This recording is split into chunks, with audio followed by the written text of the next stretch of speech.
I was in the operating room at Parkland on the second floor of Parkland, and I was showing a movie about how to repair a hiatus hernia to several of the senior surgery residents. And in the midst of that, I heard a little tap on the conference room door. And so I went to the door and looked out, and one of our senior surgery residents was standing there, Dr. Crenshaw.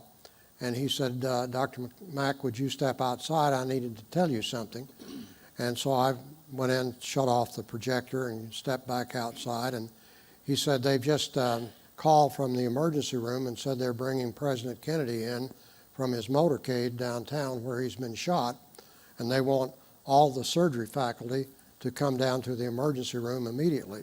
So Dr. Crenshaw and I got into the elevator there in the operating room and rode 2 floors down to the emergency room that was just below the operating room. And as we were riding down, we were talking to one another and saying hopefully that, well, many times we hear about some bad things being brought into the emergency room, but it turns out that it's really not that bad.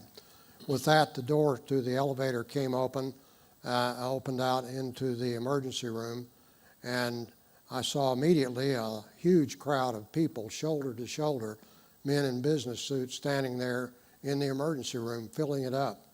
And I thought I'd never seen anything like this before.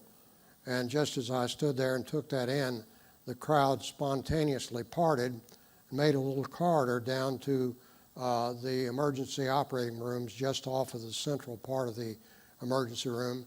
And there, sitting outside trauma room 1 on a folding chair, was Mrs. Kennedy in her bloody clothing.